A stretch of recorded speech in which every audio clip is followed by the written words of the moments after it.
और मेरा ख्याल है आप वो पहले गेस्ट हैं जिन्होंने एतराफ़ किया कि असल पैसे की गेम थी जिससे से मैं सीए में आया। सख्त सर्दी में रात को 2-2:30 बजे मुसल्ले के ऊपर थे और सजदे में थे और कह रहे थे मेरे बेटे को पास कर दें, मेरे बेटे को पास कर दें। मैं जाफर साहब का टीए था ऑडिटिंग का। जी। तो ऑडिटिंग जो है ना, वो मेरा पैशन है। उन्होंने पूछा कि आप आई कैप क्यों ज्वाइन करना चाहते हैं। मैंने कहा मैं आई कैप का इमेज बेहतर करना चाहता हूँ। जब आई कैप किसी भी फर्म को रजिस्टर कर रहा है, बेशक वो इनसाइड प्रैक्टिस है, आउटसाइड प्रैक्टिस है, या वो फॉरेन आर्टिकल वाली फर्म है, वो ये जरूर देखता है कि क्या ये ट्रेनिंग देने के कैपेबल है कि नहीं है।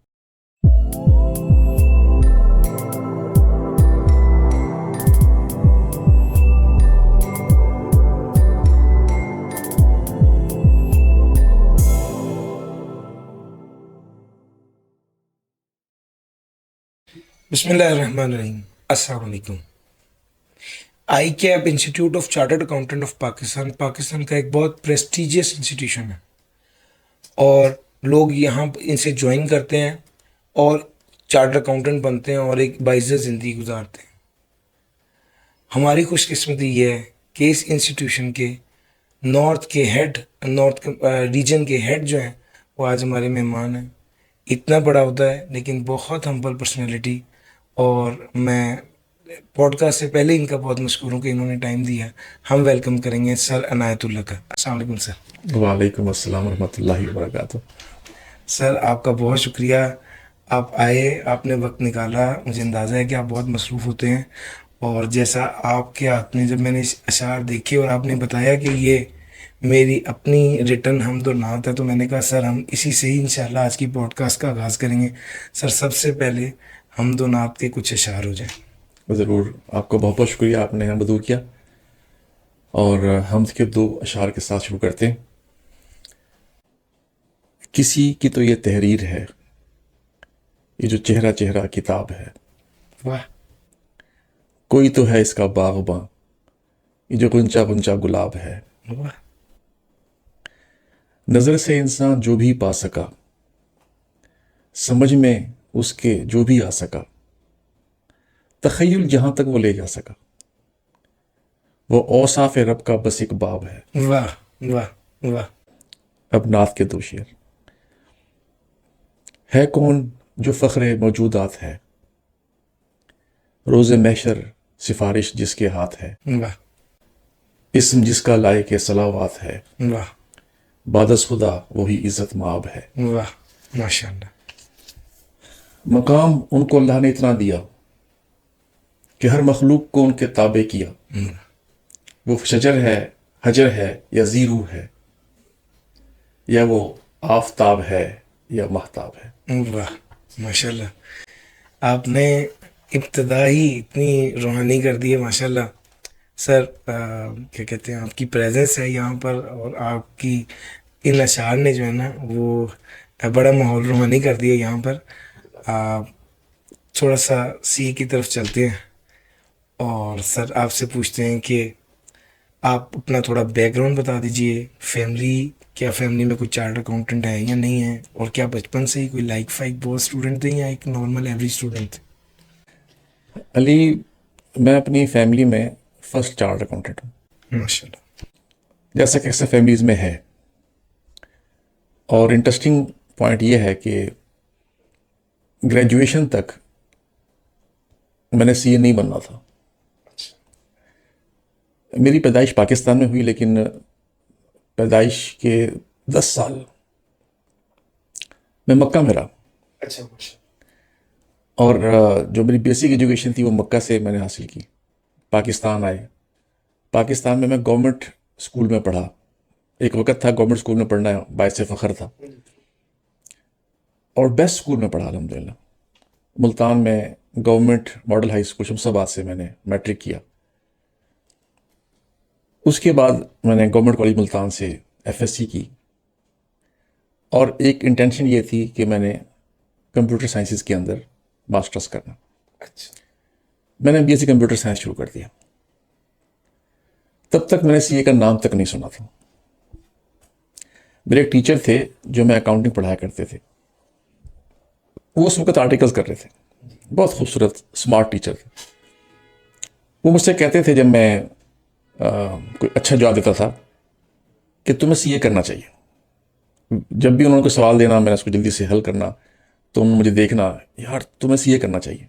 अच्छा। तो मैं उनसे कहता था कि सर मैंने कंप्यूटर साइंस में ही अपना करियर देखना है, मैं सीए नहीं करूँगा। अच्छा। इंटरेस्टिंगली ये हुआ कि मैंने जब अपनी डिग्री मुकम्मल की, मेरा गोल्ड मेडल आया बीएस कंप्यूटर साइंस के अंदर अल्हम्दुलिल्लाह। और मुझे मेडल पहनाया, जो पहली जो तकरीब हुई उसके अंदर 34 साल में मुझे मेडल पहनाया। अच्छा। और जब तकरीब हुई कॉन्वोकेशन यूनिवर्सिटी का, बीजेडयू का, तो मुझे पहनाया था हकीम सईद साहब ने मेडल पहनाया। मैंने जॉब शुरू कर दी। उसके बाद कुछ ऐसा वाक़या, मैंने जॉब शुरू कर दी। जॉब के दौरान जो हमारे डायरेक्टर फाइनेंस थे, तो उनकी सैलरी देने का इत्तेफाक हुआ। मैं बीएससी कंप्यूटर साइंसिस था, गोल्ड मेडलिस्ट था। तो जब मैंने अपनी सैलरी कंपेयर की अपने डायरेक्टर फाइनेंस के साथ उस कंपनी के अंदर, तो वो ऑलमोस्ट 10 टाइम्स थी। अच्छा। तब मैंने सोचा कि ये करना चाहिए। तो देन 1 साल जॉब करने के बाद तब मैंने डिसाइड किया कि मुझे ये वाला फील्ड अपनाना चाहिए। यहाँ पे 2 बातें मैं बताना चाहूँगा। एक, कि टाइमली डिसीजन कितना ज़रूरी है। अगर पहले से मेरे लिए ये बातें होती तो शायद मेरा रूट मुख्तलिफ होता। और दूसरी बात, यहाँ पे मेरे वालिद साहब का किरदार आता। सब वालिदैन अपनी औलाद के लिए जो कुछ कर सकते हैं उससे ज़्यादा करते हैं, लेकिन मेरे केस में ना कुछ ख़ास ही करम था मेरे ऊपर। मेरे वालिद साहब कम बोलते थे, लेकिन उनकी हर बात के अंदर ना बड़ी गहराई होती थी। अब आप इमेजिन करें, माशाल्लाह आप भी पेरेंट हैं, मैं भी पेरेंट हूँ, कि आपका एक बेटा आपका सहारा बन चुका हुआ है, 1 साल से वो जॉब कर रहा है, वो आपसे आके कहता है कि मैं आगे पढ़ना चाहता हूँ, और ये कोर्स 5 साल का, उस वक्त आर्टिकल्स 5 साल के होते थे। सही। तो मैंने बताया कि मैंने 5 साल और पढ़ना है। तो वाले साहब ने ये नहीं पूछा कि क्यों, उन्होंने पूछा कर लोगे। मैंने कहा हाँ, कर लो। तो वो जो वालिद साहब की एक रोल था ना वहाँ पे, वो क्रिटिकल था मेरे सीए शुरू करने में। और फिर मैंने मुल्तान में उस वक्त पीपीटी होता था, तो प्री एंट्री प्रोफेशनल टेस्ट, जी। वो टेस्ट मैंने दिया और फिर मैंने अपने आर्टिकल शुरू किए। तो ये है जनाब कि मैंने सीए शुरू कैसे किया। जबरदस्त। सर, काबिल तहसीन है आपके वालिद का वो रवैया कि उन्होंने उस पॉइंट पर, शायद बहुत से लोग अपने बच्चों को ग्रेजुएशन करा के थक जाते हैं, कहते हैं बेटे अब अगर करना है तो बस फिर खुद करो, खुद ही पढ़ो, खुद ही कमाओ, फिर हमें नहीं कुछ कहना। लेकिन उन्होंने उस वक्त भी आपको मोटिवेट किया, वाकई काबिल तहसीन है। सर जी, आपने जब ये चीज़ देखी, वो सैलरी डिफरेंशियल तो देख लिया आपने, और मेरा ख्याल है आप वो पहले गेस्ट हैं जिन्होंने एतराफ़ किया कि सर पैसे की गेम थी जिससे से मैं सीए में आया। उस वक्त यही लग रहा था, लेकिन ये रास्ते और मंजिलें पहले से तय होती हैं। हाँ जी। तो उस वक्त शायद वो मेरा मुतासिर होना ज़रूरी था, किसी वजह से भी यस, मुतासिर हुआ मैं। बिल्कुल बिल्कुल। तो उसके बाद फिर रास्ते जो है ना, जो तयशुदा रास्ते होते हैं, उन पर चलना शुरू कर दिया। जो मेरे जो हालात थे ना, उसमें टेस्ट पास करके जो बेस्ट कंपनी मुल्तान की थी, उसमें मैंने अपना आर्टिकल शुरू किया। अच्छा। और मुझे वो अपना डे 1 आज भी याद है। 5 साल के आर्टिकल्स थे, और जो मेरे सीनियर्स थे, जब मैं कंपनी में एंटर हुआ और बातचीत शुरू हुई, मैंने बताया कि मैं बीएससी के बाद आया हूँ, 5 साल के आर्टिकल्स हैं। तो उनमें से अक्सर लोगों ने कहा कि आपको यहाँ पे नहीं होना चाहिए, आप लाहौर जाएं और वहाँ पे किसी अच्छी फर्म से आर्टिकल करें, और आपको यहाँ पे पढ़ने में मुश्किल पेश आएगी। आप लाहौर जाएंगे तो आप इशफाक एकेडमी में, या जो आजकल जो पैक है, वहाँ पे आपको पढ़ना चाहिए। मैं उनको मशहूर हूँ, उन्होंने अच्छा मशवरा दिया, लेकिन मैंने इसको कंटिन्यू किया। उस फर्म में मैंने महसूस किया कि स्टूडेंट्स, जो ट्रेन स्टूडेंट्स हैं, उनको सीनियर्स जो है ना वो बहुत ज़्यादा सिखाते नहीं हैं। एक गैप है सीनियर्स में और जूनियर्स में। मैंने कोशिश की जितना अर्सा मैं वहाँ पे रहा कि मैं जिस रोल में भी आऊँ उसको अच्छे तरीके से निभाऊँ। तो अल्हम्दुलिल्लाह जितना अर्सा मैं वहाँ पे रहा, I was the most favourite junior to be taken by any senior for any assignment. और आहिस्ता आहिस्ता जो मैंने देखा कि ये फासले हैं ये कम होना शुरू हो गए।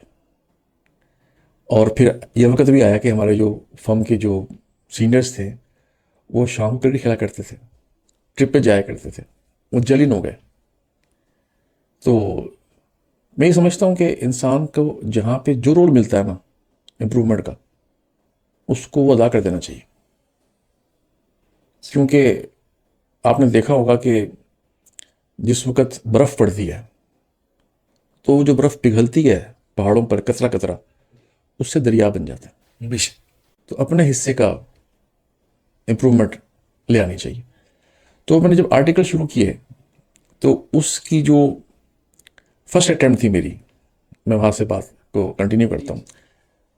5 साल के आर्टिकल में फर्स्ट अटैम्प्ट आनी थी 2 साल बाद बाय बुक, लेकिन कुछ डेट्स ऐसे हुई कि 2.5 साल बाद मेरी अटैम्प्ट बनी। अच्छा, और आप कैफ की अटेम्प्ट दे रहे थे उस वक्त? हाँ, और ये जो अटैम्प्ट जिसको कैफ है इस वक्त, वो FTFC 1 और FTFC 2 थे, ठीक। जिसको PFC 1 और PFC 2 कहा करते थे उस वक्त। जो PFC 1 था उसके 5 पेपर थे और पांचों इकट्ठे पास करने थे। और ऐसे ही जो FTFC 2 था उसके 6 पेपर थे और 6 इकट्ठे पास करने थे। तो मैंने पढ़ाई शुरू की अपने तौर पे, सेल्फ स्टडी पढ़ता रहा। और जब एग्ज़ाम करीब आ गया, कुछ 4 एक महीने रह गए, तो मुझे लगा कि ट्रेन छूट जाएगी। मैंने रिक्वेस्ट की अपने प्रिंसिपल से कि सर मुझे छुट्टी की दरख्वास्त, कुछ 4 महीने के करीब छुट्टी दे दे ताकि मैं अपना ये अटैम्प्ट दे दूँ। उन्होंने वो छुट्टी दी, उनका एहसान है। तकरीबन छुट्टी 3 माह की मिली। मैं यहाँ पे आया लाहौर, मैंने पैक से क्लासेस पढ़ी और वो फर्स्ट अटैम्प्ट में मैंने पूरा ग्रुप पास कर गया। लेकिन मुझे इस चीज़ का एहसास हुआ, वो ये कि मैंने 2 साल पढ़ने के बाद, फिर क्लासेस लेने के बाद मैंने ये पास किया। जो अगला ग्रुप है वो तो मैं बगैर पढ़े नहीं पास कर सकता। और फिर जब मैंने दोबारा छुट्टी के लिए कहा कि मुझे दोबारा छुट्टी चाहिए ग्रुप 2 के लिए, तो फिर थोड़ी दिक्कत पेश आई। फिर चूँकि एजुकेशन प्रायोरिटी थी, तो मैंने कहा सर आपकी मेहरबानी। तो चूँकि उन्होंने पूरा एक कंपनी का चलाना था, तो उनका उसमें एक सही स्टैंड था उनका कि नहीं अब छुट्टी नहीं मिल सकती। इस तरह आज सारे स्टूडेंट्स ही छुट्टी मांगने लग जाएंगे तो फिर तो हो गया काम। तो फिर मैं समझता हूँ कि मेरे एक और मोहसिन, उन्होंने मेरा हाथ पकड़ा और मुल्तान में ही जो है मेरे आर्टिकल हुए। और मैंने वहाँ से NOC लेके और उनके पास आर्टिकल शिफ्ट किया और दरख्वास्त की कि मुझे क्लासेस पढ़ने के लिए अलाउ कर दें। तो फिर मैंने ग्रुप 2 भी है, मेरा रेफरल आई और नेक्स्ट में पास हो गया। तो मेरा PFC 1 और PFC 2 फर्स्ट अटेम्प्ट में पास हुआ, सिवाय एक पेपर के जो मैंने री रेफर के अंदर पास कर लिया। यहाँ पे 2 बातें निकलती हैं। एक कि किसी वक्त अगर आपको अपनी ड्यूरिंग ट्रेनिंग NOC लेना पड़ जाए तो घबराएं ना। NOC एक अवेलेबल ऑप्शन है। और दूसरी चीज़ ये कि जो आपकी मंजिल है उस तक पहुंचने के लिए आपको जो रास्ता मिले वो रास्ता ले लें। तो अल्लाह का शुक्र है, मैं समझता हूँ कि अगर उस वक़्त मैंने क्लासेस ना ली होती, मैं अगेन क्लासेस पैक से ली, तो मैं पास ना कर पाता। और यहाँ पे एक चीज़ मैं रोल जिसका है मैं बताऊँगा, मॉक एग्ज़ाम जो है ना बहुत ज़रूरी है। क्योंकि मेरा जब पार्ट 2 ग्रुप 2 में पास कर रहा था तो उसके मॉक्स चल रहे थे, तो उसमें अकाउंटिंग टू का पेपर जो था अकाउंटिंग 2 का, उसमें मेरे 29 मार्क्स आए थे। मुझे वो मार्क्स आज भी याद है। तो जाफ़र साहब ने मुझे बुला लिया कि ये क्या, ये कोई नंबर है? मैंने कहा सर। कहते हैं ये फ़लाँ क्वेश्चन करो, और उन्होंने चंद क्वेश्चन बताए एंड आई एम ग्रेटफुल कि मैं वो पेपर पास कर गया। तो मैं यहाँ पे जो मैं मैसेज देना चाहूँगा वो ये है कि आपकी तमाम तैयारी एक तरफ और आपका मॉक देना एक तरफ। तमाम स्टूडेंट्स को मॉक ज़रूर देने चाहिए। मॉक के बाद चलता है पता कि आपके कौन सी एरियाज वीक हैं और आप कवर कर लेते हैं। तो फिर मेरे आर्टिकल के दौरान सिर्फ यही जो कैफ है ये पास हुआ था, आर्टिकल्स पूरे हो गए और फिर मैंने जॉब शुरू कर दी। अच्छा, जब आपने ये सारा मतलब ज़बरदस्त स्टोरी सुनाई है और मॉक की इम्पोर्टेंस पे बाई चांस अब तक कभी भी नहीं बात हो सकी और बड़ी ज़बरदस्त वैलिड बात है आपकी। उस वक्त मॉक होते थे 1 माह पहले एग्जाम से, आज तकरीबन मॉक होते हैं 2 वीक्स पहले, और पेपर से 1 वीक पहले मॉक आपको मिलता है चेक होकर। सो प्रैक्टिकली बहुत ज़्यादा टाइम उस वक्त होता नहीं है कि आप चीज़ों को बहुत ज़्यादा कवर कर पाएँ। इस हवाले से क्या एडवाइस है आपकी? अली आपका बड़ा अच्छा सवाल है। पहली चीज़ तो ये कि जहाँ तक मेरी याददाश्त काम करती है, जिस वक्त मैंने मॉक दिए थे, इवन जब मैंने मॉक लिए भी एज एग्ज़ाम मैनेजर, तो हमने एग्ज़ाम से 15 दिन पहले तक का टाइम रखा होता था कि 15 डेज पहले तक सारे मॉक ख़त्म हो जाए। और मॉक शुरू होते थे कोई 10-12 तारीख से शुरू होना और 15 से 20 के दरम्यान ख़त्म हो जाना। और मॉक रोज़ चेक होके मिलते भी थे, नेक्स्ट पेपर में या उससे नेक्स्ट पेपर में मिल जाया करते थे। और 1 हफ्ते का टाइम होता था बच्चे के पास कि अगर उसकी कमी है तो वो पूरी हो जाए। तो ये प्रैक्टिस जहाँ पे चल रही है ना, ये बहुत सक्सेसफुल है। मेरे पास ना बहुत स्टूडेंट्स आते हैं जिनके पेपर जो हैं वो किसी वजह से पास नहीं हो रहे होते, तो जो मेरी टिप्स होती हैं उनको देने के लिए ना, उनमें जो टॉप टिप है ना वो मॉक होती है। तो ये जहाँ पे भी ये एक्सरसाइज चल रही है ना, मॉक लेने वाली और जो बच्चे मॉक दे रहे हैं, उनके जो चांसेस हैं पेपर पास होने के, वो बाकियों से कम 400% ज़्यादा है। ज़बरदस्त। अच्छा सर जी, आपने अभी तो आर्टिकल्स आपके ख़त्म हुए और आपने कैफ ही पास किया है, तो final?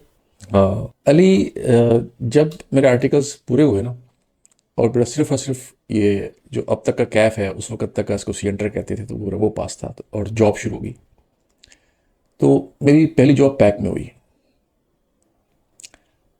I started from lab assistant. अच्छा।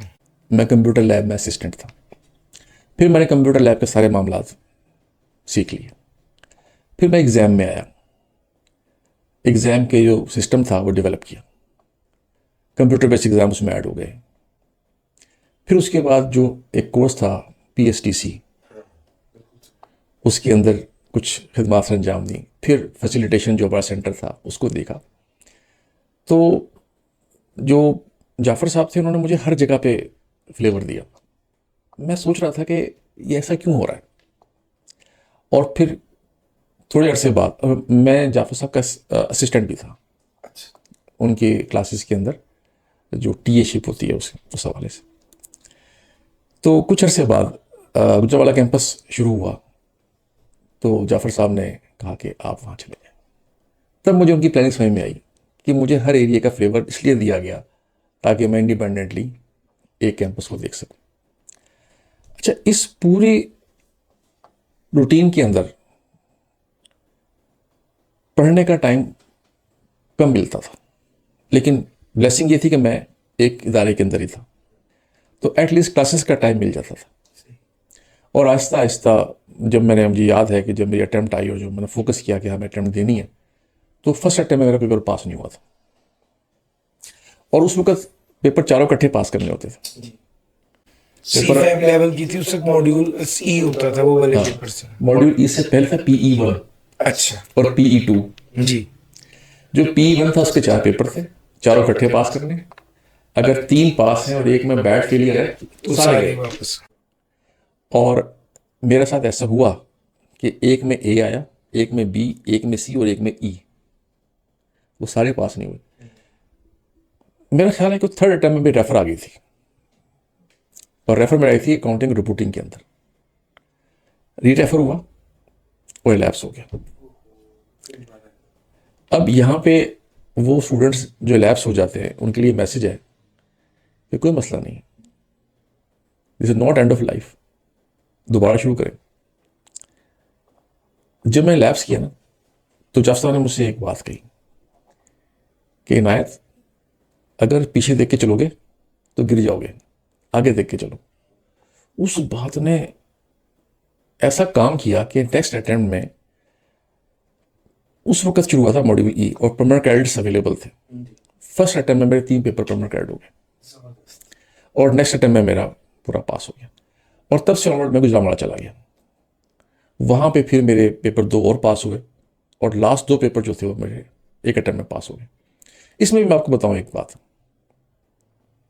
लास्ट 2 पेपर्स थे बीएफडी और टैक्स, पेपर दोनों मुश्किल थे और मैं ये पेपर्स नहीं दे रहा था क्योंकि नया नया कॉलेज था, नया नया कैंपस था। आप माशाल्लाह एजुकेशन के अंदर हैं, तो दिन रात वो कैंपस था और मेहनत थी। मेरे वाले साहब का यहाँ पे फिर रोल आता है, उनका रोल तो खैर मेरे हर दिन में है। उन्होंने क्या किया, उन्होंने मुझसे पूछा, अल्हम्दुलिल्लाह अच्छे घर में रहते थे, अच्छी गाड़ी चलाते थे, सब कुछ अच्छा था, इस तरफ ख्याल ही जाता। लेकिन मेरे वाले साहब ने जो है ना, वो मुझसे बात की कि तुमने काम शुरू किया था, पूरा नहीं किया। मैं कहा जी वाले साहब, कहते हैं कर सकते हो। मैं कहा तो करो। मैं कहा ठीक है जी, कुछ टाइम नहीं मिलता। कहते हैं अच्छा कितना टाइम चाहिए? मैं कहा 15 दिन मिल जाए तो मैं कर लूँगा। कहते हैं अच्छा क्या जिम्मेदारियाँ हैं? मैं कहा कुछ घर की हैं, कुछ ऑफिस की हैं। मैं कहा ऑफिस से बात करो और घर में मैं आ रहा हूँ। तो मेरे पास मुल्तान से गुजरांवाला आए 15 दिनों के लिए अच्छा। और उनकी प्रेजेंस और उनकी रूहानियत में समझूंगा, इतनी बरकत थी कि मैंने वो दिल लगा के पढ़ा, पेपर दिए।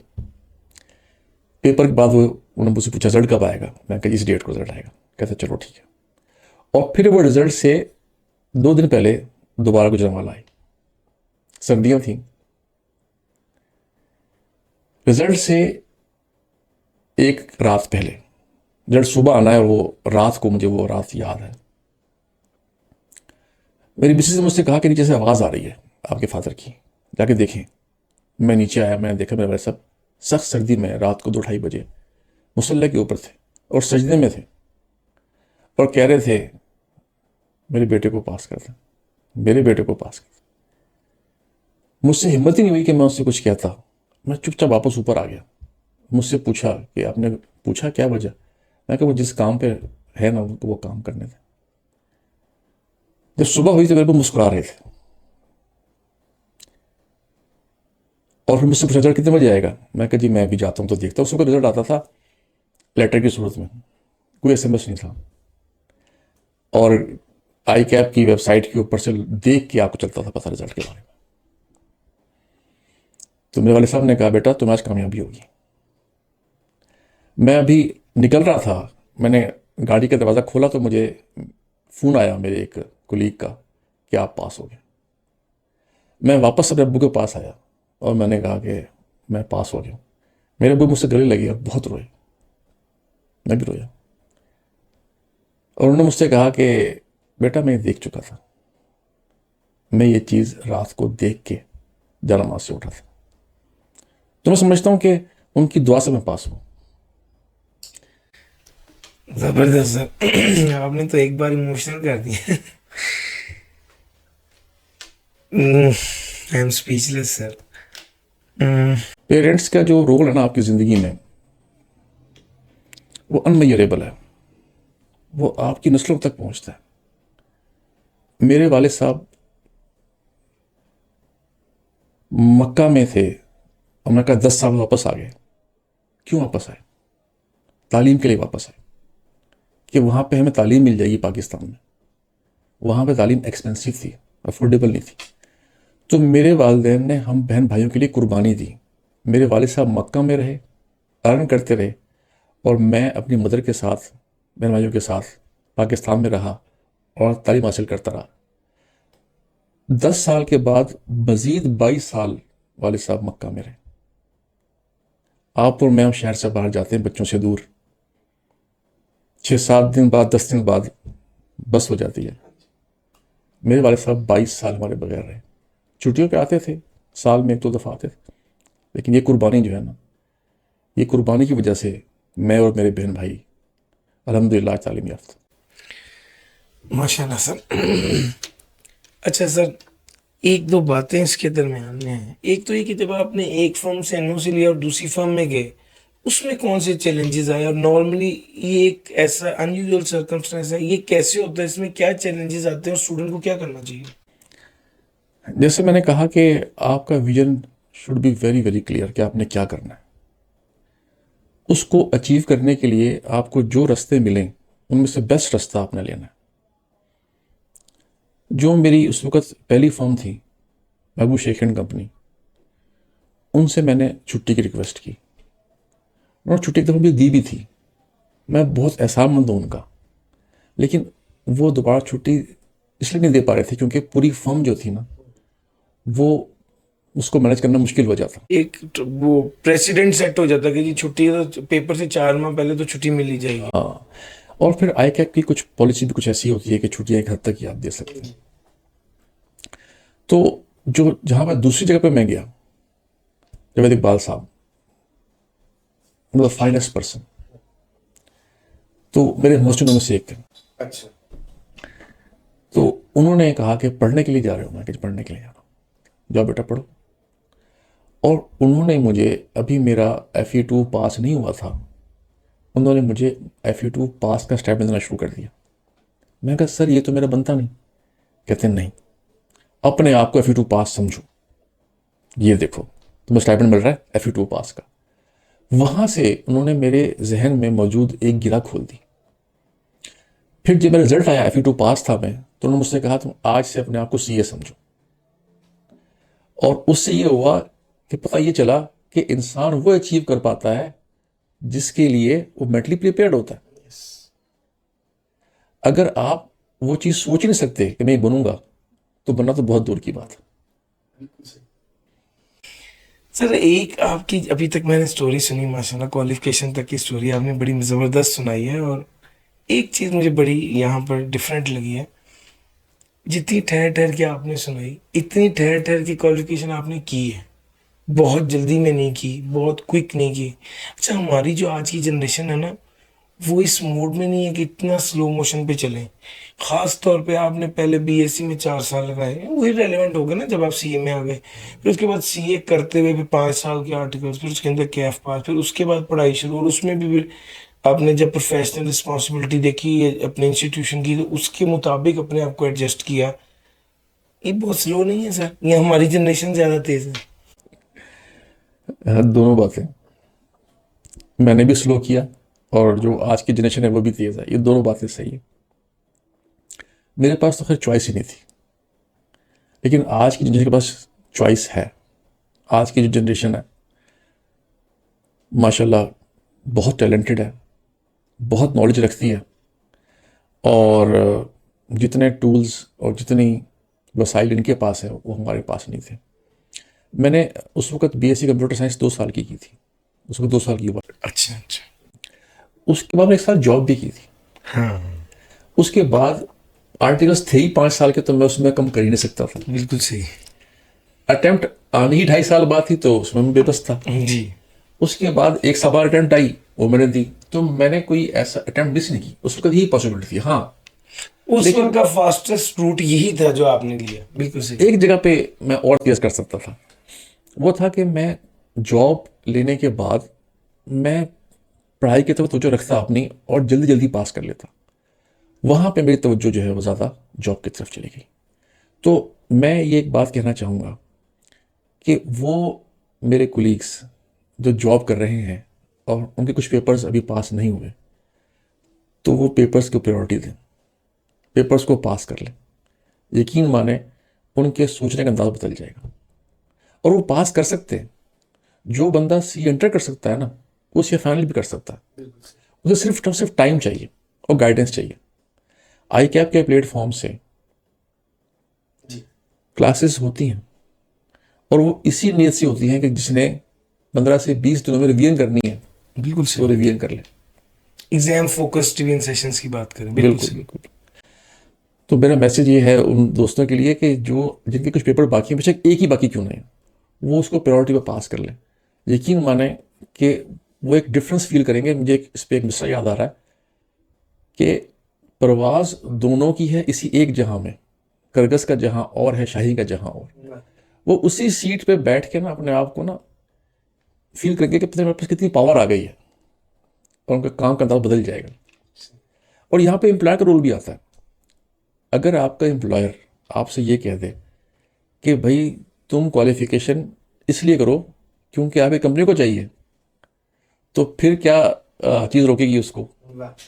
तो ये मुझसे कहा गया था, आई एम थैंकफुल जो मुझसे कहा गया था कि अपने ऑर्गेनाइजेशन के लिए जल्द से जल्द क्वालिफाई करो, तो मैंने क्वालिफाई किया। ज़बरदस्त। अच्छा सर, आपने क्वालिफाई कर लिया, और उसके उस वक्त जब आपने क्वालिफाई किया तब आप प्रिंसिपल थे वैसे हाँ गारंडा, सॉरी, गुजरावाला कैंपस के। जी, बिल्कुल बिल्कुल। उससे ऑनवर्ड्स आप वहीं पर ही काफ़ी अर्सा रहे, और हाँ, टीचिंग आपने क्वालिफिकेशन से पहले ही टीचिंग शुरू कर दी थी या क्वालिफिकेशन के बाद की? मैं जाफर साहब का टीए था ऑडिटिंग का। जी। तो ऑडिटिंग जो है ना, वो मेरा पैशन, अच्छा। ये वो पहला पैशन है जो मैंने छोड़ा जब मैंने आईकेएप ज्वाइन किया। मैंने ऑडिटिंग तकरीबन तकरीबन मोर और लेस मैंने कोई 14 साल पढ़ाई है। और मेरे एक स्टूडेंट था कैट का, अबू बकर नाम था उसका, उसकी पाकिस्तान में पोजीशन भी आई थी अच्छा। ऑडिटिंग के अंदर। और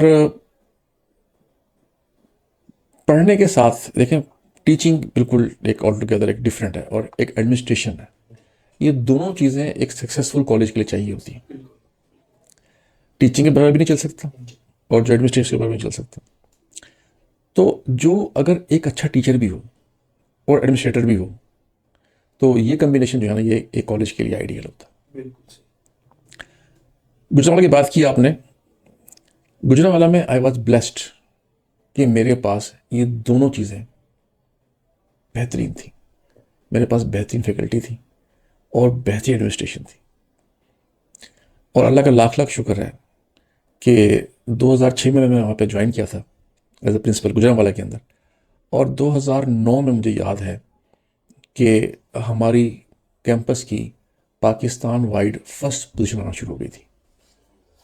और एट टाइम्स एक ही सेशन के अंदर 2 से 3 पोजीशनें आती थी। और एक्स्ट्रा करिकुलर एक्टिविटीज़ के अंदर गुजरावाला कैंपस जो था, वो यहाँ पे लाहौर आके फास्ट में होता था एक स्पोर्ट्स फेस्ट, उसकी फर्स्ट पोजीशन ओवरऑल वो जीत जाया करता था। और लम्स में मुख्तलिफ फेस्टिवल्स होते थे जिसमें आके हमारी वहाँ की टीम जीतती थी। तो गुजरावाला कैंपस जो है ना, ये ये केस स्टडी है कि किस तरीके से एक ऐसा शहर जिसके अंदर तालीम फर्स्ट प्रायोरिटी नहीं है, जहाँ पे हर बच्चे को कारोबार करवाया जाता है, वहाँ पे कैसे ऐसी एजुकेशन सक्सेसफुल हुई जो प्रोफेशनल एजुकेशन थी, जो उससे पहले वहाँ पे थी नहीं। और फिर वहाँ के जो स्टूडेंट्स हैं, मुझे मिलते हैं न्यूमरस स्टूडेंट्स जो गुजरावाला के हैं, जो क्वालिफाई कर चुके हैं और आज एक अच्छी पोजीशन के ऊपर हैं। तो ये सेटिस्फेक्शन है जो कि एक टीचर के लिए मिलती है उसको जब मुझसे मिलता है। तो सर, आपने जब सीए किया तो सीए से इश्क किया, जब जॉब की तो अपनी जॉब से इश्क किया, और इदारे को आगे लेके जाना आपकी ज़िंदगी का मकसद बन गया एक पॉइंट पर। फिर उसके बाद 2015 में आपने प्लान किया कि आप आईकेएप ज्वाइन कर लें। वो क्या सीन है? और कंपैरेटिवली मुझे अंदाज़ा है कि आईकेएप चूँकि एक रेगुलेटेड इदारा है, तो वहाँ पर वो रेमुनरेशन भी नहीं होगी जो आपको एज ए प्रिंसिपल एक प्राइवेट इंस्टीट्यूशन या पैक से मिल रही होगी। कैसे ये डिसीजन लिया आपने? बड़ा अच्छा क्वेश्चन है, बहुत अच्छा क्वेश्चन है। इस क्वेश्चन का आंसर देने से पहले मैं आपको एक छोटी सी बात बताना चाहूँगा। मेरी जो मसरूफियत थी ना पैक के हवाले से, वो सुबह से लेकर ना और शाम तक, बल्कि रात तक चलती थी। वहाँ पे हम 3 शिफ्टों में काम करते थे, लिमिटेड रिसोर्सेज, लिमिटेड टीचर्स, लेकिन अल्हम्दुलिल्लाह। तो मेरे एक दोस्त मेरे घर आए गुजरावाला के अंदर, और मैंने उसको, मेरी बेटी आई तो मैंने तारुफ करवाया कि ये मेरी बेटी है और ये क्लास 1 में पढ़ती है। तो बेटी ने कहा बाबा क्लास 3 में। मैं कहा अच्छा, मेरी क्लास 3 में पढ़ती है। तो मैं अपनी बच्चों से जो से इच्छा इतना बेखबर था, और मेरी पूरा फोकस मेरे कॉलेज पे था कि मुझे बच्चों की क्लासेस भी नहीं पता थी कि कौन सा बच्चा किस क्लास में।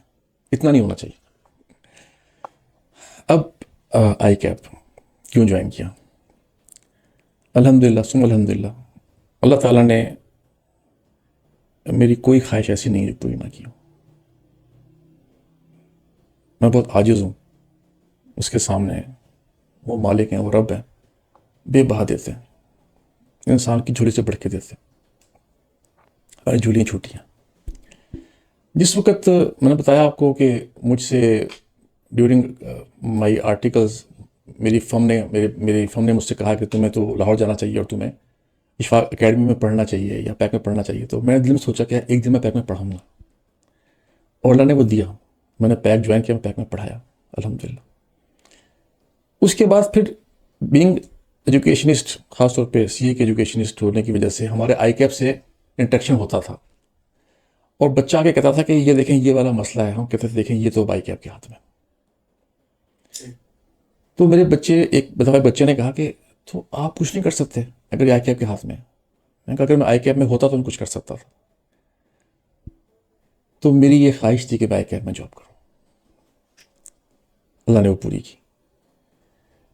आपने कहा कि हाँ कुछ फाइनेंशियल मैटर्स आपने जैसे जिक्र किया, हाँ फ़र्क था, लेकिन जब आप एक मिशन के ऊपर होना तो फिर आपका फोकस जो है ना वो ऑब्जेक्टिव की तरफ होता है। मेरा ऑब्जेक्टिव ये था आई कैप ज्वाइन करने का, और मैंने इंटरव्यू में कहा, ऑन रिकॉर्ड है, उन्होंने पूछा कि आप आई कैप क्यों ज्वाइन करना चाहते हैं। मैंने कहा मैं आई कैप का इमेज बेहतर करना चाहता हूँ, और मैं उसी पे लगा हुआ। 2015 में मैंने आई कैप ज्वाइन किया।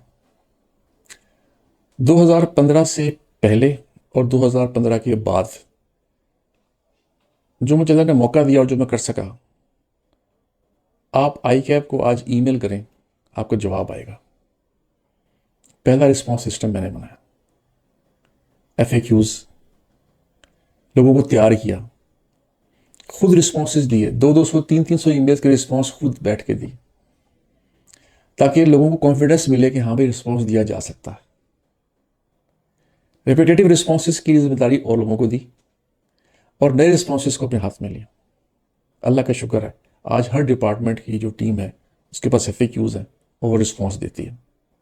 चैट बोर्ड सिस्टम आया, इसके बाद हम एक एडवांस स्टेज के ऊपर हैं, वो मैं भी अनाउंस नहीं कर सकता, लेकिन इससे बेहतर सिस्टम हम ला रहे हैं। दूसरी चीज़, मुझे याद है कि जो मेरे गुजरावाला के बच्चे थे उनको आर्टिकल्स मिलना मुश्किल, बहुत मुश्किल था। आई एम थैंकफुल टू मकबूल साहब। मैंने ज्वाइन किया 2015 अप्रैल के अंदर, मेरी मीटिंग हुई मकबूल साहब से, उन्होंने कहा यार ये मसला है, कुछ करें इसका, देखें क्या हो सकता है। और हमने पहला induction fair, traders induction fair हमने किया 7 जुलाई 2015 को। तब से लेके आज तक हर कैफ के अटेम्प्ट के बाद इंडक्शन फेयर होता है, और पहले सिर्फ लाहौर में शुरू हुआ, अब पाकिस्तान के 7 शहरों में होता है अल्हम्दुलिल्लाह, सुबह अल्हम्दुलिल्लाह। Exam focused event classes. I am thankful to Iftikhar Taj Mian, उनका विजन था कि ये आई कैप करवाता था, क्यों नहीं करवा रहा। उन्होंने मुझे गो हेड दिया। नवंबर 2018 से लेके आज तक हर कैफ के और फाइनल के एग्ज़ाम से पहले क्लासेस होती हैं, और जहाँ जहाँ मुझे मौका मिला मैंने कोशिश किया कि वो जो अपने जो 2 कतरे जो बर्फ़ से गिरने हैं और दरिया बनना है, मैं वहाँ कंट्रीब्यूट कर दूँ। मैं इतना लॉन्ग टर्म सोच के नहीं आया था, मैं ये सोच के आया था कि मैं जितना मेरे जहन में कुछ ऐसी चीज़ें हैं जो मैं कंट्रीब्यूट कर सकता हूँ मैं कर लूँ, उसके बाद फिर जो मुझे काम आता है मुझे काम दोबारा शुरू कर देंगे। लेकिन आई कैप में आके कुछ दिल सा लग गया, और काम मिलना शुरू हो गया, और काम मिलता गया, और मुझे लगता गया कि हाँ इसमें मैं कुछ ऐड कर सकता हूँ। एक एरिया ऐसा और था जहाँ पे आई कैप थोड़ा सा सब काम करने की ज़रूरत थी, वो था इन लिंकेजेस विद गवर्नमेंट डिपार्टमेंट्स। तो ये पिछले साल मुझे मौका मिला, मुझसे कहा गया कि SECP के लिए कोर्स डिज़ाइन करें। तो मिस खुर्शीद कोतवाल जो डैब की चेयरमैन है, उन्होंने मुझसे कहा कि कुछ कर सकते हैं आप। मैं कहा जी मैं कुछ कोशिश करता हूँ। तो हमने एक कोर्स डिज़ाइन किया, और वो कोर्स था on forensic investigation for SECP। उसको डिज़ाइन किया, उसके कंटेंट्स देखे, उसकी स्लाइड्स बनाई, और टीचर्स जो थे, जो प्रैक्टिकली वो वाला काम कर रहे थे पाकिस्तान से और पाकिस्तान के, उनको पाकिस्तान से बाहर खासतौर पर दुबई से इंगेज किया और SECP के सामने उस कोर्स को रखा। 65 डायरेक्टर्स ने वो वाला कोर्स अटेंड किया इस्लामाबाद से, अल्हम्दुलिल्लाह। तो वहाँ से SECP और ICAP की बॉन्डिंग बहुत मजबूत हो गई। आज SECP और ICAP क्लोजली बहुत सारे काम कर रहे हैं। तो जहाँ जहाँ मुझे मौका मिलता गया मैं वहाँ पे अपना कंट्रीब्यूशन देता गया। जब तक मैं कंट्रीब्यूशन दे सकता हूँ तब तक आप मुझे ICAP में देखेंगे। ज़बरदस्त सर। अच्छा, एक चीज़ और है, मैं इस सवाल को नॉर्मली ऐसे पिच करता हूँ कि सर आप एक ऑर्गेनाइजेशन में पैक में गए तो पैक में ही रहे, फिर अब आप आई कैप में हैं तो मुझे तो आई कैप में ही नज़र आ रहे हैं, क्योंकि ऑर्गेनाइजेशन में इतना इन्वॉल्व हो जाना या ये समझना कि ये तो मेरे घर का हिस्सा ही है, इतनी अहमियत देना उसको जितना आप अपने घर को देते हैं कि कहीं से कोई इम्प्रूवमेंट की ज़रूरत है उसके अंदर कूद पड़ना और उसमें से इम्प्रूवमेंट निकालना। क्या ग्रोथ की रीज़न यही होती है कि आप ओवर द पीरियड जो इतना ग्रो कर गए हैं उसकी रीज़न क्या होती है within an organisation growth की, क्या फैक्टर्स हैं? इज्जत, जिल्लत, जिंदगी, मौत, ये अल्लाह के हाथ में है। इंसान के हाथ में मेहनत है, रिजल्ट अल्लाह के हाथ में। ICAP में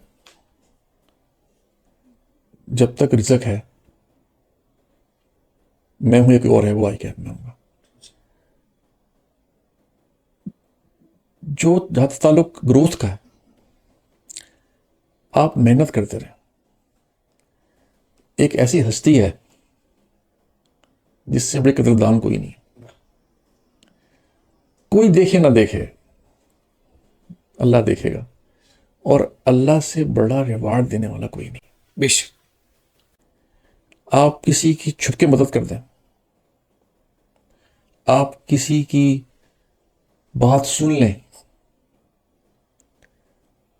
वो बात लिखी जाती है और आपको उस वक्त काम आती है जब आपको उसकी बहुत ज्यादा जरूरत होती है। आपकी इस बात से मुझे एक बात याद आई। मैं गुजरांवाला में था, तो आसपास जो छोटे छोटे जो कस्बे थे, मैं वहाँ भी जाया करता था, क्योंकि वहाँ पे स्कूल होते थे और वहाँ से मुझे बच्चे मेरे पास आया करते थे, तो मैं उन स्कूलों में फ्रीक्वेंटली जाया करता था। मैं एक दफ़ा एक रात को फंक्शन था शाम का, तो मैं वहाँ से रात को वापस आ रहा था। तो गुजरांवाला के आपको पता है कि कुछ वहाँ पे ऐसे इलाके हैं जो कि वहाँ पे महफूज सेफ नहीं नहीं है। है, हाँ। तो मैं था और मेरा ड्राइवर था और हम रात को गाड़ी में आ रहे थे। कोई शायद 12 बजे का वक्त था और सर्दियाँ थी और धुंध थी। तो एकदम ड्राइवर ने गाड़ी स्लो की और फिर गाड़ी तेज कर दी। मैं क्या हुआ? उसने कहा कि शायद ना एक बाइक पड़ी थी और शायद आगे 2 लोग भी पड़े हुए थे। मैं कहा तो रोको देखते हैं। कहते हैं वो शायद ट्रैप हो। मैं कहा नहीं भाई नहीं, ये बात मेरे लम्बे आ गई है। अगर ट्रैप है भी तो भी कोई बात नहीं, मैंने तो देखना है। हम वापस गए और हमने देखा कि वो 2 लोग गिरे हुए थे, चोटें लगी हुई थी उनको, और इतनी सकत नहीं थी कि वो उठ के जो है ना वो साइड पे हो सके। रोड के ऊपर पड़े हुए और अंधेरा था और धुंध थी, तो शायद कोई और गाड़ी उन्हें हिट कर दे। कर सकती थी। जब वहां पे हमारी गाड़ी रुकी और उसकी लाइटें ऑन थी, तो तब आसपास के लोग वहां पे इकट्ठा होना शुरू हुए और वो कुछ कुछ आहिस्ता आहिस्ता होश में आए। गाड़ी में जो पानी था, जो भी कुछ था, तो मैंने आसपास के जब लोगों से कहा कि इनको जानते हैं, उनका हाँ जानते हैं। मैं कहा बताओ आप हॉस्पिटल कहाँ पर है नज़दीक? उनका जी फलां जगह पे हॉस्पिटल। मैं कहा आप में से कोई बाइक संभाल लेगा? उनका हाँ 2 लोगों का हम बाइक संभाल लेंगे। तो मैं उनको गाड़ी में बिठा के नज़दीक हॉस्पिटल ले गया। वहाँ पे डॉक्टर ने बहुत सी बातें की और 3 बातें मुझे वो याद हैं कि इनके ज़ख्म साफ़ होंगे, इनको टेटनस का इंजेक्शन लगेगा और इनकी बैंडेज होगी। मैंने सुना और उनको घर ड्रॉप किया और मैं अपने काम पे चला गया। शायद कुछ साल बाद मैं और मेरी मिसेस मुजफ्फराबाद गए हुए थे और एक वहाँ पे फेस्टिवल होता है जिसमें वो जंप करते हैं, फॉरेनर आके ना जंप करते हैं एक ऊंचे पहाड़ से, P84 से जंप करते हैं और पैराशूट खोलते हैं और वो उतरते हैं एयरपोर्ट के ऊपर। हाँ जी। तो हमें उसको देखने का शौक था, तो हम वहाँ पे गए। एयरपोर्ट पे हमें मज़ा ना आया देख के, भाई ये तो सिर्फ उतर रहे हैं, shouldn't we go there, जहाँ से जंप लगा रहे हैं। तो हम ड्राइव करते हुए ना हम उस पॉइंट पे पहुंचे जहाँ पे वो जंप लगा रहे थे। और वो ऐसे लेज थी, कुदरती तौर पे ना एक लेज बनी हुई थी जिसके दोनों तरफ से आप भाग के ना और जंप लगा के अपना पैराशूट खोल के और करते थे। कुदरती तौर पे एक लेज बनी हुई थी। हम उस लेज के ऊपर चल रहे थे और देख रहे थे कि यहाँ पे 15-20 हैं और ये भी उड़ गया, ये भी उड़ गया, यहाँ से उड़ गया, वहाँ से उड़ गया। तो आखिर में सिर्फ 3 लोग रह गए थे और मेरी मिसेज जो है ना स्लिप हुई। जो लेज थी ना वो इतनी बारीक थी कि इतना स्टीप था कि वो रोल होना शुरू हुई और बिल्कुल उसके एज से थोड़ा सा पहले स्टॉप हो गई। लेकिन उनकी कोहनी, उनकी टखना, घुटना ये छिल गया, खून निकलना शुरू। अब मेरे जहन में फ़ौरन कैलकुलेशन शुरू हो रही है कि नज़दीक से हॉस्पिटल कहाँ पर है। मैं इस वक्त 2.5 घंटे की मुसाफत पे मुजफ्फराबाद से। अभी मैं सोच ही रहा था तो एक बंदे ने जो पैराशूट जिसने पहना हुआ था उसने उतारा उसको और मेरे पास भागता हुआ आया। उसने कहा don't worry, I am doctor, इनके जख्म साफ होंगे, इनको टेटस टीका लगेगा, उनकी बैंडेज होगी और सब कुछ मेरे पास है फर्स्ट एड, वाह। फिक्र नहीं करनी। मैंने ऊपर देखा, मैंने कहा वाह मेरे मौला, बात संभाल के रखी और मुझे वहां लौटाई जहां पे उम्मीद ही नहीं थी। तो इस तरीके से भाई। नहीं सर, आपने तो बात कहीं और ही पहुंचा दी, हमने कहीं और ही लिंक कर दिया। वाकई खुदा से ज्यादा कोई कदरदान नहीं। वापस सीए की तरफ आना बड़ा मुश्किल लग रहा है, लेकिन आ जाते हैं। अच्छा सर जी, एक तरफ एक आई कैप है, उसके काउंसिल मेंबर्स होते हैं, फिर नॉर्दर्न कमेटी होती है, उसके मेंबर्स होते हैं। एक वो लोग हैं जो इलेक्टेड होते हैं और एक आप हैं, जैसे आप नॉर्थ रीजन के हेड हैं। तो ये रिस्पॉन्सिबिलिटीज में क्या डिफरेंस होता है? वो लोग क्या करते हैं? ऑब्वियसली वो तो मेरा ख्याल है वो ऑनरेरी होते हैं, आप लोग वहां पर काम कर रहे होते हैं। तो ये वर्क डिस्ट्रीब्यूशन क्या है और किस तरह से होता है? बड़ा अच्छा क्वेश्चन किया आपने और ये मेरी अपॉर्चुनिटी है कि मैं शुक्रिया अदा कर सकूं उन लोगों का, उन तमाम लोगों का जिन्होंने आईकैप के लिए काम किया। ख़ास तौर पे वो लोग जो इलेक्टेड लोग हैं। ये वो लोग हैं जो अपनी प्रोफेशनल मसरूफियात में से वक्त निकाल के सबसे पहले तो इलेक्शन लड़ते हैं और फिर कामयाब होके आई कैप की खिदमत करते हैं। जो जितनी कर सकता है वो करता है और रिवार्ड कोई नहीं, फाइनेंशियल रिवार्ड कोई नहीं लेते। आप ज़रा सोचें कि एक पोजीशन के ऊपर आप 4 साल तक ऑनरेडी काम कर रहे हैं, मुख्तलिफ कमेटीज़ के चेयरमैन हैं, उनकी मीटिंग्स हो रही हैं, अपनी इनपुट दे रहे हैं, अपनी एफर्ट लगा रहे हैं और रेसिपिएंट कौन है? आई कैप और आई के मेंबर्स। तो जो हमारी काउंसिल है उसका जो रोल है वो सुपरवाइजरी रोल है और जो मामलात चलाना है, एग्जीक्यूशन है, वो एग्जीक्यूटिव्स की है और हमें गाहे बगाहे उनकी एक्सपर्टीज़ दरकार होती हैं जो वो हमें देते रहते हैं। तो इतनी खूबसूरत बॉडी मैंने कहीं और नहीं देखी जहाँ पे इतना वॉलंटरी टाइम लोग खुशी खुशी दे रहे हैं और देते चले जा रहे हैं। जो एनआरसी है और एसआरसी है ये एक लोअर प्लेटफॉर्म है जिसके मकासद ये हैं कि जो ऐसे मैटर्स जो रीजनल लेवल के हों उनको एसेस करके और पहुँचाया जा सके काउंसिल तक फॉर फर्दर डेलिब्रेशन। तो ये इस तरीके से समझ लें जैसे एक सूबाई असम्बली होती है जी जी जी जी। और एक कौमी असम्बली होती है। तो इस तरीके से आप जब मुशाबहत एग्जैक्ट तो नहीं है लेकिन समझने के लिए इस तरीके से। और मैं हैरान हूँ कि जितने ज़्यादा ये लोग एक्सेसिबल हैं, लोग इनको जब कॉन्टैक्ट करते हैं, जो रिस्पॉन्स करते हैं, तो आई डोंट नो ये अपने बिजनेस को, अपनी पर्सनल लाइफ को और आई की जिम्मेदारी कैसे मैनेज करते हैं। Unbelievable. Hats off to all elected members. Done sir.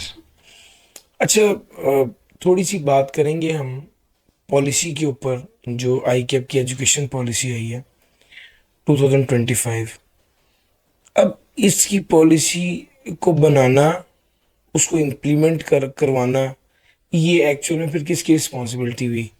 उन एग्जेक्टिव्स की रिस्पॉन्सिबिलिटी हुई या किसकी रिस्पॉन्सिबिलिटी? जो काउंसिल है उसके तमाम मेंबर्स मुख्तलिफ कमेटीज़ के चेयरमैन होते हैं। उसमें जो अहम कमेटीज़ हैं, जो वो एक एजुकेशन ट्रेनिंग कमेटी है, एटकॉम, एक्सकॉम है जो एग्ज़ाम्स को देखती है, इसके अलावा मारकॉम है, मार्केटिंग को देखती है, और इसके अलावा बहुत सारी कमेटीज़ हैं। लेकिन वो जिनका जिक्र हम इस पॉडकास्ट में कर सकते हैं वो एटकॉम और बाकी कमेटी एक्सकॉम है। जो एजुकेशन है, ख़ासतौर पे जो एजुकेशन स्कीम है, ये एटकॉम के अंडर आती है। तो इसमें एटकॉम में काउंसिल मेंबर और दीगर मेंबर्स जिनको आई कैप ने रिक्वेस्ट की होती है, वॉलंटियर टाइम दे रहे होते हैं, ये डेलिब्रेट करते हैं कि ओल्ड स्कीम में कौन कौन सी चीज़ें बेहतर हो सकती है, उसके लिए वर्किंग होती है।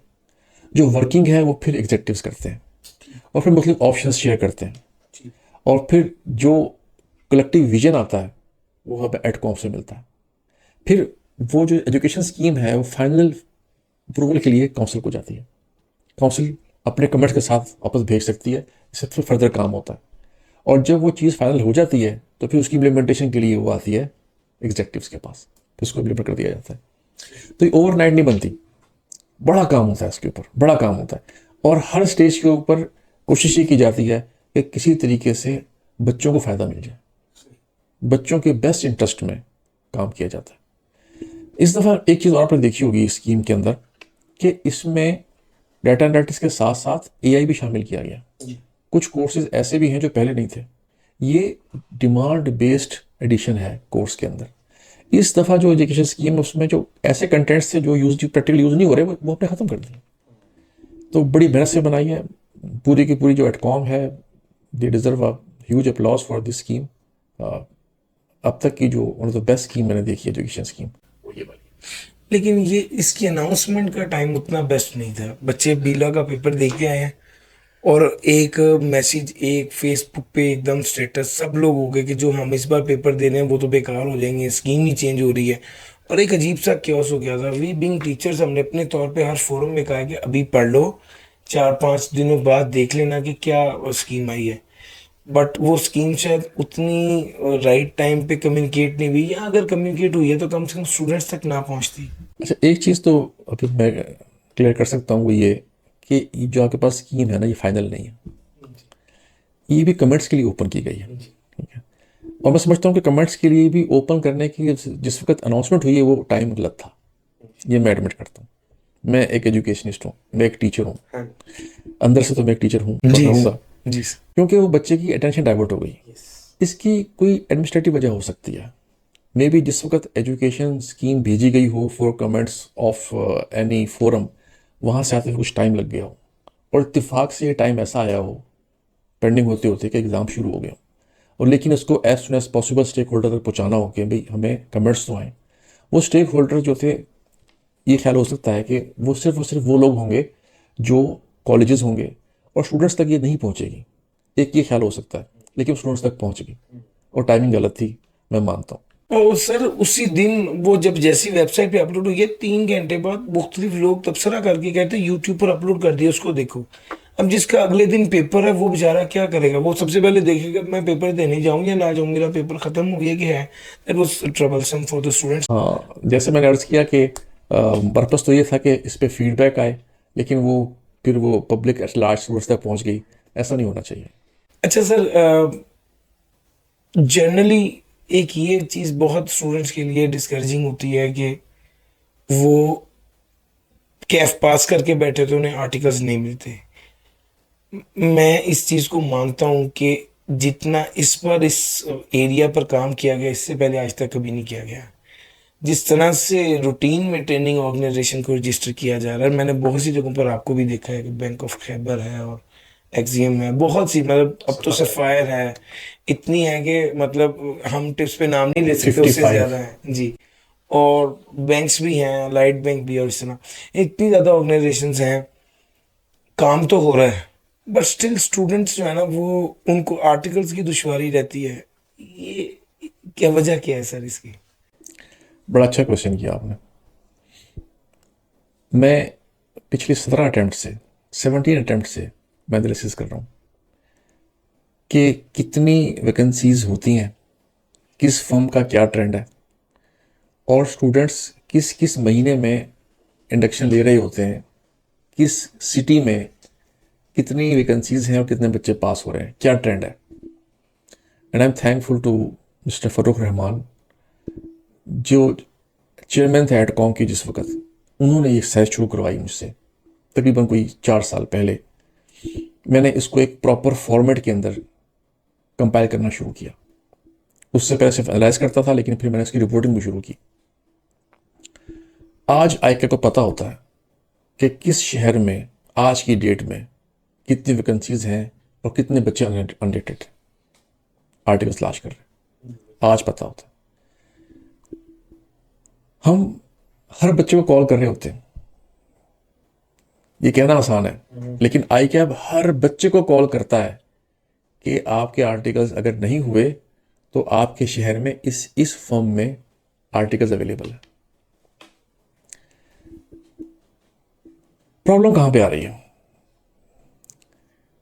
अली जिस वक्त स्टूडेंट ऐसी फॉर्म में जाने की कोशिश करता है जहां जाने के लिए वो एलिजिबल नहीं है, वहां वो अपना टाइम वेस्ट करना शुरू कर देता है और वो कोशिश करता रहता है यहां तक कि नेक्स्ट रिजल्ट आ जाता है। और फिर वो एक बड़ी लॉट के अंदर एक स्टूडेंट होता है जो ऑलरेडी 6 महीने लेट होता है। उस रेस में वो 6 महीने ऑलरेडी लेट होता है। इसलिए वो 6 मंथ रूल आया था। अभी भी वो रूल है, लेकिन हम डिस्क्वालीफाई नहीं कर रहे। इसके तहत डिस्क्वालिफिकेशन नहीं हो रही। ये सिर्फ इसलिए था ताकि स्टूडेंट टाइमली इंडक्ट हो जाए और वेट ना करें, टाइम ज़ाया ना करें, ना अपना ना फॉर्म का। अगर तो आपको ये लगता है कि आपकी इंडक्शन जो है वो जो हमारे टॉप फर्म्स हैं उनमें हो सकती है, उनका क्राइटेरिया है, आप ज़रूर ट्राई करें, आपका राइट है, कोशिश करें। लेकिन वो जो क्राइटेरिया से बाहर है उनको तो टाइम वेस्ट किए बगैर जहाँ जहाँ पे अपॉर्चुनिटी अवेलेबल है उन लोगों को वहाँ पे कर लेना चाहिए। और ये जो नया आपने बताया कि हमारे पास एक ट्रेनिंग ऑर्गेनाइजेशन आउटसाइड प्रैक्टिस का जो रूट है, इत्तेफाक से नॉर्थ की तमाम ऑर्गेनाइजेशंस जो भी रजिस्टर हुई हैं, मैं उनमें सब में D1 में उन सब के साथ हूँ। बिल्कुल सही। मैं उन सब के प्लस माइनसेस ट्रेनिंग के हवाले से वो मेरे से गुजरते हैं। मैं यकीन से कह सकता हूँ कि इन तमाम की तमाम ऑर्गेनाइजेशंस के अंदर जो ट्रेनिंग मिल रही है वो किसी सूरत भी किसी लिहाज से कम नहीं है। तो स्टूडेंट्स को ये चाहिए कि वो जब लार्जर फर्म में अप्लाई कर रहे हैं साथ साथ इनमें अप्लाई करें और उनको जहां पहले मिल जाए वहां पे आर्टिकल करें। अक्सर ये क्वेश्चन होता है कि इन दोनों से बेहतर कौन है। अब एप्पल और मैंगो को आप कंपेयर करें कौन बेहतर है, तो नहीं हो सकता। उन दोनों की अपनी अपनी जगह है। एक है जो जहां पे 10-12 क्लाइंट्स से लड़का गुजरेगा, डाइवर्सिफिकेशन है, और एक जगह पे 3.5 साल उसने एक ही क्लाइंट के मुख्तलिफ डिपार्टमेंट्स के अंदर उसने ट्रेनिंग लिया। ये स्पेशलाइजेशन है, इन दोनों की जरूरत है। और प्रैक्टिकली देखें तो हमारा जो 90% मेंबर है वो जॉब करता है। तो अगर उसने जॉब ही करनी है तो अगर वो आर्टिकल भी उसी इंडस्ट्री में शुरू कर देगा तो उसको हेड स्टार्ट मिल जाएगा। हाँ, अगर आपने प्रैक्टिस ही करनी है तो फिर आपकी ट्रेनिंग किसी प्रैक्टिसिंग फर्म में ही होगी। और आपने सुना होगा ट्रेनिंग ऑर्गेनाइजेशन आउटसाइड पाकिस्तान, जी, फॉरेन आर्टिकल्स की बात। Foreign articles. देखिए, फॉरेन आर्टिकल्स जो है ना, ये ऐसा शायद नहीं है अभी तक कि लड़के ने पाकिस्तान में कैफ किया और अब वो आर्टिकल्स के लिए बाहर चला जाए। शायद ये इस मकसद के लिए ये स्कीम नहीं है।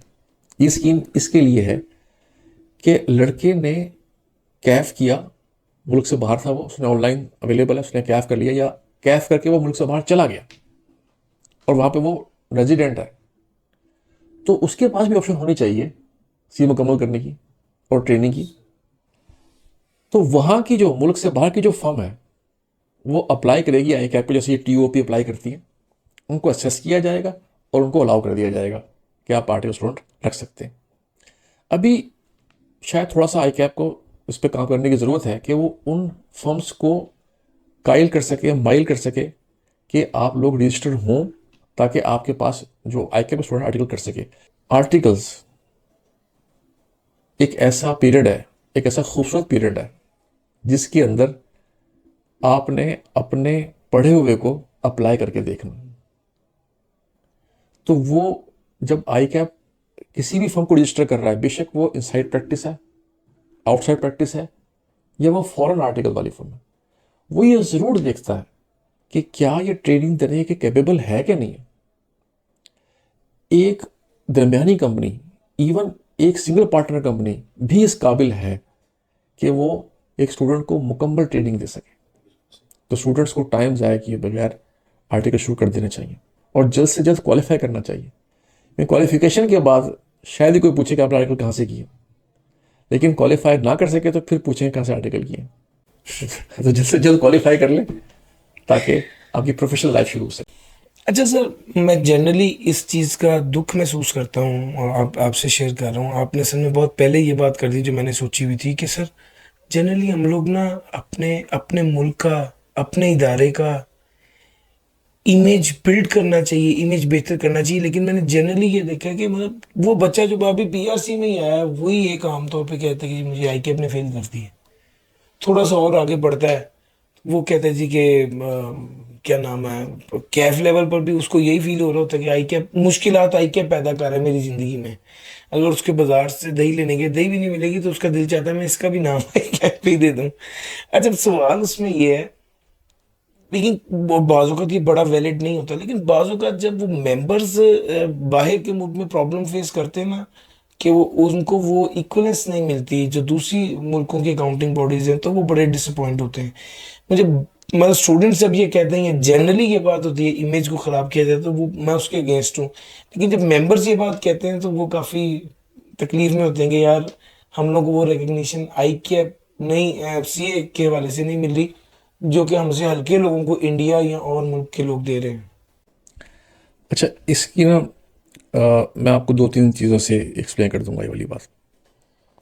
एक चीज़ तो ये है कि चार्टर्ड अकाउंटेंसी वो वाहिद क्वालिफिकेशन है पाकिस्तान की जो एज इट इज़ यहाँ पे जितनी रिकोगनाइज्ड है उतनी ही बाहर रिकोगनाइज्ड है। कोई फर्दर एग्ज़ाम देने की ज़रूरत नहीं है आपको प्रैक्टिस करने के लिए, खास जैसे डॉक्टर्स को और बाकियों को होती है। आपको पता ही है एग्ज़ाम के नाम कौन कौन से। यहाँ तक कि लग्जमबर्ग में हाल ही में हमारा मेंबर जाना शुरू हुआ है, रिसेंटली पर्सन मेंबर गए और वो सीधे जॉब पे गए। अब जिसकी तरफ आपका इशारा है वो है सऊदी अरब और यूएई। सऊदी अरब के अंदर ये मसला हल हो चुका हुआ है क्योंकि वहाँ पे जो हमारा कैफ क्वालिफाइड है उसको उन्होंने सोकपा में वो एक्सेप्ट कर लिया है उसको। अब यूएई का रह गया। जो हमारा क्वालिफाइड मेंबर है ना उसका तो जॉब का मसला ना पहले था ना अब है। मसला कहाँ पे आ रहा है, जो भी पार्टली क्वालिफाइड है। पार्टली क्वालिफाइड के लिए आई कैप जितना काम कर सकता था ना उसने उतना किया और अभी भी कर रहा है। पाकिस्तान ने उनकी मिनिस्ट्री से बात की, पाकिस्तान ने अपनी मिनिस्ट्री से बात की, उन्होंने यूएई मिनिस्ट्री से बात की और उस पर बातचीत चल रही है। वो काफ़ी एडवांस स्टेज के ऊपर है, मैं आपको उसके बारे में अपडेट नहीं कर सकता, लेकिन वी आर वर्किंग ऑन हाँ इट। वी आर वर्किंग और शायद गुड न्यूज़ आएगी। अच्छा एक लाइब्रेरी के हवाले से बात बड़ी ज़रूरी थी। लाइब्रेरी के बारे में अनाउंसमेंट्स हुई, आने लगी है, आई कैप की वेबसाइट पर भी आ गया, फिर एकदम गुम भी हो गया, फिर उसके बाद खामोशी भी हो गई। सर आप इस गुम बात को ज़रा खोल दें। लाइब्रेरी जो है ना, this is very close to my heart क्योंकि एक टीचर को बच्चा नजर आए पढ़ता हुआ तो उसको और क्या चाहिए। और ख़ास तौर पे जब बच्चे पढ़ने के लिए आए और उनको जगह ना मिले तो मुझे दुख होता है। और जो उसके प्रेसिडेंट है फारूक साहब, जो उसमें पहली मीटिंग हुई और जो पहला पॉइंट डिस्कस हुआ वो लाइब्रेरी डिस्कस हुआ। ये इतनी प्रायोरिटी के ऊपर है प्रेसिडेंट साहब की जो टू डू लिस्ट है उसके अंदर। आपके सामने जो लाइब्रेरी है इस वक्त आप देखेंगे कि वो कमर्शियल प्लेस के ऊपर है। बिल्कुल। उसकी जो रेंट और ओवरहेड्स हैं वो कमर्शियल चार्ज होते हैं। और बीइंग एजुकेशनिस्ट और आप कॉलेज रन कर रहे हैं, आप ओवरहेड्स का आपको अंदाजा है। और आगे खुशी खुशी ये काम कर रहा है क्योंकि वो चाहता है कि बच्चों को ऐसी स्पेस मिले जहाँ वो पढ़ सके। एक अंदाजे के मुताबिक तकरीबन 2000 प्लस स्टूडेंट्स ऐसे हैं जो लाहौर के अंदर आर्टिकल स्टूडेंट्स हैं और उनमें से अक्सर को लाइब्रेरी की ज़रूरत होती है। और जो कैफ के बच्चे हैं उनकी तादाद से भी ज़्यादा। आई कैप इन सब के लिए लाइब्रेरी अरेंज नहीं कर सकता। हमें इसके लिए कॉलेज से भी दरख्वास्त है कि वो भी फैसिलिटीज़ जो हैं वो बच्चों के लिए ओपन करें।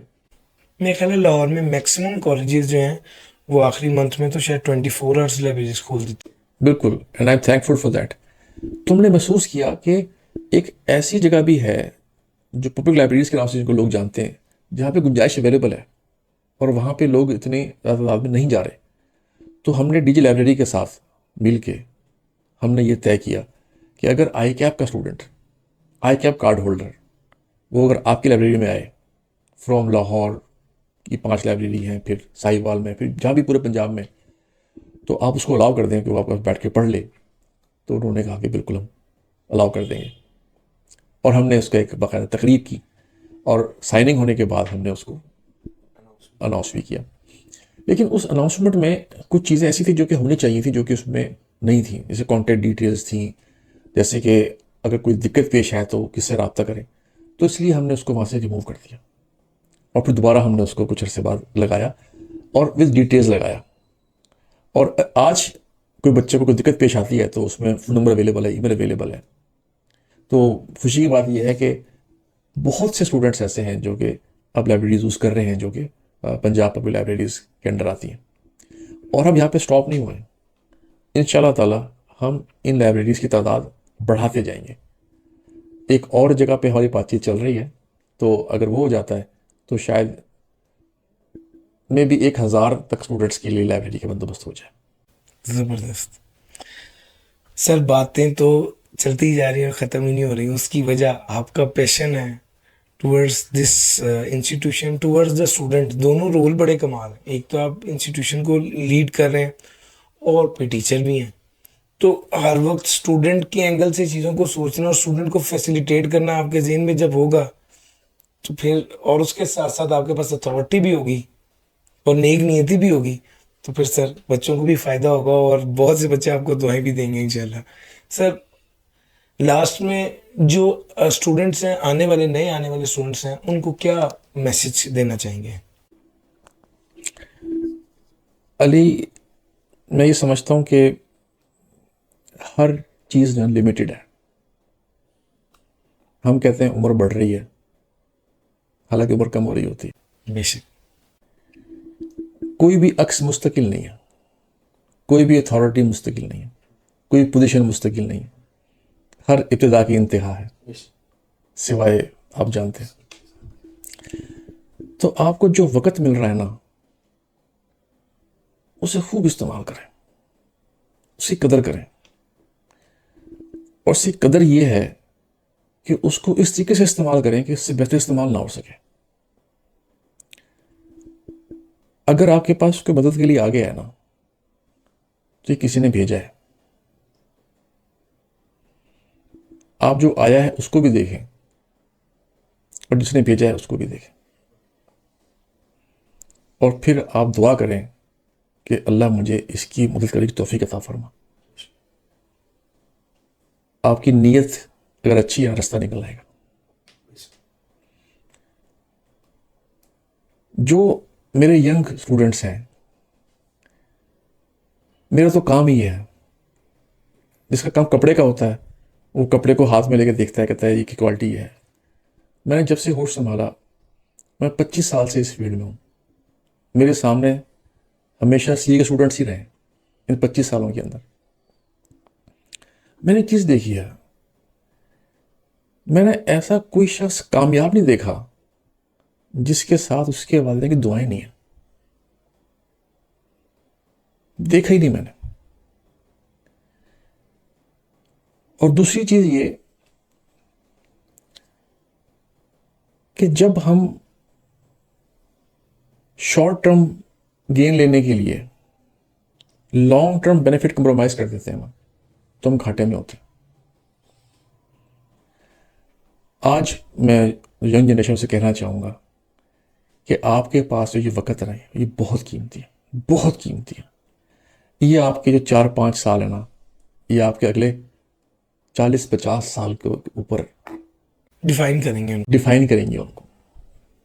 ये 4-5 साल आप मेहनत कर लें, अगले 40-50 साल आप इजी गुजार लें, या ये 4-5 साल आप इजी गुजार लें और अगले मेहनत कर लें, ये आपके ऊपर है। और सबसे बढ़ के मैं एक छोटे से वाक्य के ऊपर ही खत्म करना जी चाहूँगा। जी जी। एक स्टूडेंट, छोटे सा स्टूडेंट, क्लास 1 क्लास 2 का, अपनी माँ से बच्ची पूछती है कि लिविंग थिंग्स और नॉन लिविंग थिंग्स क्या होती है। माँ ने कहा कि बड़ा आसान है, जैसे कि मेज़ जो है वो नॉन लिविंग है और जो बर्ड है ये लिविंग है। अब बेटी ने पूछा कि तो सेब क्या है? माँ ने कहा नॉन लिविंग है। बेटी ने कहा अगर ये सेब दरख्त से लगा हुआ है तो माँ ने कहा फिर लिविंग है।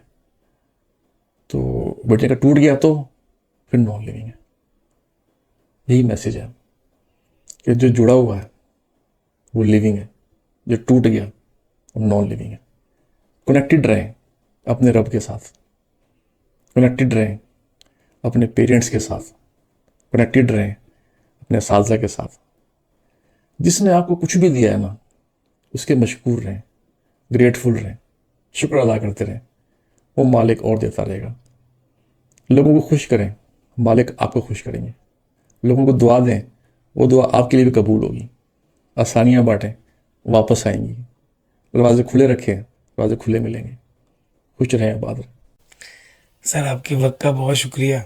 बड़ी रूहानी और खूबसूरत पॉडकास्ट का मौका मिला है। मैं अपने आप को खुशकिस्मत समझता हूँ कि इतनी खूबसूरत बातें आपसे मैंने सुनी समझी, और आप इस प्रोग्राम के तवज्जुह से इंशाल्लाह बहुत से लोगों तक पहुँचेंगे। आपका बहुत शुक्रिया। बहुत शुक्रिया आपको बुलाने का, और अल्लाह ताला आपके इस खिदमत को कबूल करे। आप ये जो खिदमत कर रहे हैं ना, ये खिदमत प्रोफेशनल खिदमत है। आपके इस पॉडकास्ट से आपको अंदाज़ा नहीं कितने लोग मुस्तफ़ीद होंगे, और इस प्रोफेशन में लोग आएंगे भी, और जिस प्रोफेशन में हैं वो एक्सेल करेंगे। आपका बहुत शुक्रिया। जी स्टूडेंट्स और इस पॉडकास्ट को देखने वालों को बस मैं यही कहूँगा कि मेरे पास अब एंड करने के लिए, क्लोजिंग के लिए कुछ नहीं है। सर ने इतना कुछ कह दिया, अगर इसको समझ के अमल कर लें तो वो ज़िंदगी में कामयाबी के लिए काफ़ी है। आपका शुक्रिया। अल्लाह हाफिज़।